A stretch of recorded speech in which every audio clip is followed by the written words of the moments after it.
Come on, baby, run out of it. It's old Blackie.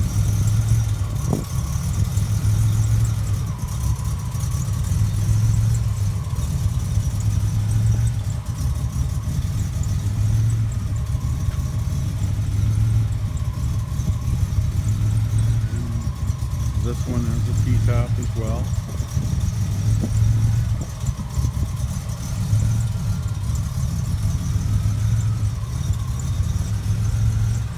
Anybody that knows these things know they're not cold-blooded animals, and right now the ambient temperature is about 45. So, in a cold start, that's what they do. They roll.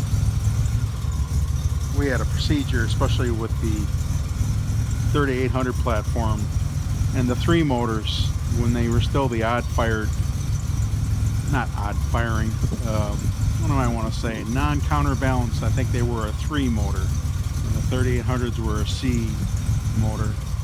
Anyway, amid a stall diagnostic procedure that was a kind of a protocol to basically replace the crank sensor, to add some ground redundancy, check some ground studs, put a prom in it, kind of remap the fuel, fatten things up a little bit. Anyway, you know, you remember that stuff back in the period in the dealership environment. Back at the time. And you know, most people that got the Grand Nationals and the T's and the T-types and the Cyclones and the Typhoons, they eventually, you know, all right, I'll put up with that, you know. And a lot of guys didn't drive, you know, for example, Typhoons and Cyclones, or even Grand Nationals in the winter. A lot of them did. And those are, you know, and those other examples are 4.3s. And later they would put that, what do you think? They'd put that in the F body.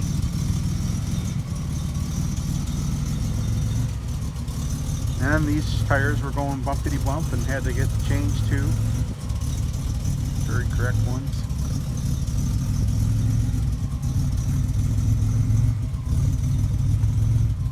And man, that fuel's old. I just, you know, I should drive it and get that out of there, but when you get insurance anymore, you got to get it for 6 months. So if you want to use your car for a weekend, you can use it all the weekends you want, but you're going to pay for 6 months. And that's in our state. I don't know. I don't really think that's very fair, but I'm sure not going to call that Haggerty place. Man, that place is crazy. There's so much.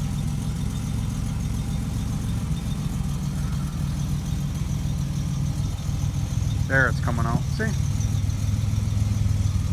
And then most customers I can remember back at the time, they were pretty accepting of that.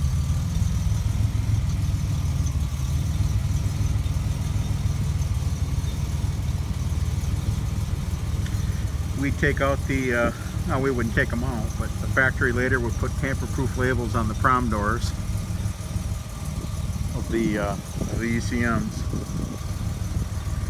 And, you know, we knew our people and we didn't freak out about it. We put them on, you know, but everybody kind of winked at everybody else. And as I remember, there wasn't much of a problem. Anyway, you know, rough housing, that kind of thing. Nothing that the usual turbo that went out every, God, the old A cars, what, in 78 they came out? Those turbos were gone in 30, 35,000 miles they were out and smoking. We'd pull the pipes off and, yep, another loose one, another loose one, another loose one, you know, looking at that turbo wheel. Kinda par for the course. Anyway, just reminiscing. And the finish is nice still on it. I did a clip of this one too. This one's 60-some thousand on it. You hear your horn. Oh, I like that. I like that a lot. Very nice. Interesting. I don't think there's a battery in that, but it's interesting to look at.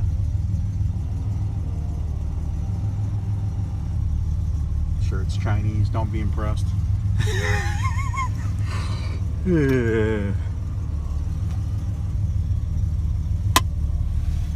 Yeah, these were my favorite car back in the era. It's just one of those days, you know, you reminisce, and they were a lot of fun. We in the end we got 3 GNXs. We were the flagship dealer, and I prepped these. I wasn't really the prep guy, but you know, God, I remember I got pictures. We had rows of them.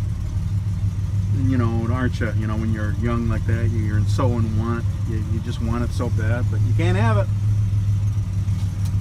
And that's when, you know, we started to put the Glenn Ford signs, the real cardboard life-sized signs back in the parts department in the back when he did the ads for Buick. And you know, you had the Hawk symbols, and we had the Indy 500 pace car. What, that was 76, I think, was the first one. And anyway, the Skyhawks with the bird, you know, the hawk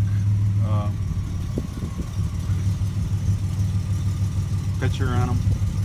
As I recall, those are just 3/8, nothing special, nothing turbo. Anyway, later would come the Riv T-types, the LeSabres, the LeSabre Palm Beach, which wasn't turbocharged, but that was a B car. I don't think we had a Park Avenue, a C-body, was that? I don't know. That was turbocharged. And we had Century T-types come through. I think 86 was the only year for those. Oh, 86 and 87. And those had the shaking 3.83 motor. Crank sensors, timing cover, erosion. There's a button that would erode the front cover. Oh my God, crank sensors were problematic. But what I can remember the most is when you put them in gear, you couldn't see out the rearview mirror. The car shook so bad. There was a lot of engine for that little car. You know, everything, and it's, you know, it's just, isn't it? It's just evolving. And, you know, you remember that. And as they ran in a little bit, they got a little bit better. Sometimes no, but mostly sometimes no. But people were accepting of it. Isn't it funny? You know, think how outraged you'd be if your car even stalled today. And no, these platforms here and these examples were fuel injection. You know, the thought of a carburetor or anything stalling today is literally outrageous. So it is kind of interesting. You get a little chuckle out of it. Okay, so there's Blackie. And this would be the other G, the Hurst. Just did the aerial on this one. And the tires were going humpity bump on this one too, so unfortunately I had to get wheel or tires, I should say, for this one. And just putting it up, messing around, looking for little things, and gee, I can't even find little things. Everything seems good. This is a nice one, you know, another G body, right? And has the T-tops.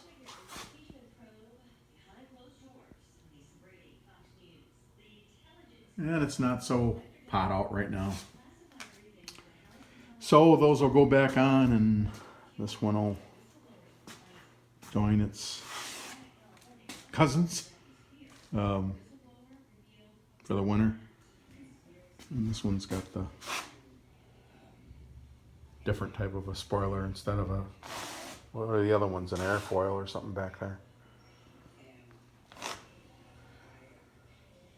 So that's the cousin. And this one's got the V8, the 307, with some kind of, I don't know, someone once said it's a performance cam. And you know, it's respectable. Runs nice. Olds are nice engines. The 260s were awesome. Those little V8s. And then I remember putting rocker arm pivots in the. Oh God, that was the 350s and 307s. Just boy, what a plague! Rocker arm pivots. And then the intake manifolds would have to be milled, and they'd leak and that kind of thing. But you know, everything isn't, you know, without its problems. And this one's burgundy in the interior as well. So that covers this one. So there's that one. And got the shifter all back in. It's all good.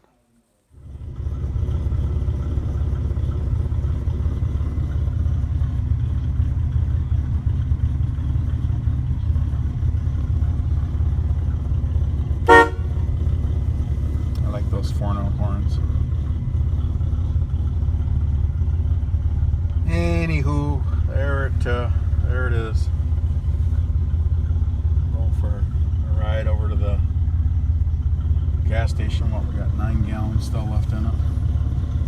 And like I said in the other video, a few years back I did put some gauges in this, but I can pop them out. Not really a gauge guy, but I do like to watch parameters. Okay, and we'll get out the other ones.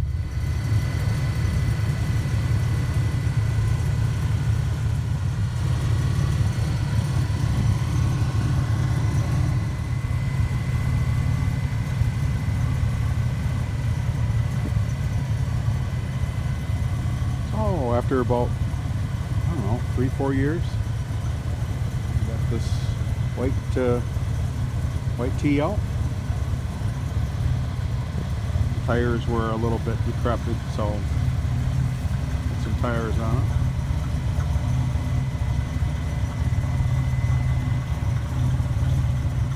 This one has the factory Astor roof.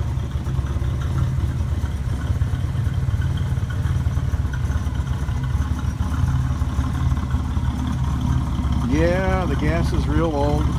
Just regular old 87 too, so probably not liking it.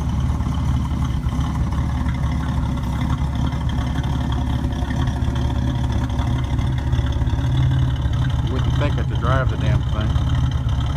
Got some good kick still. This one's got about 19,000 miles on it.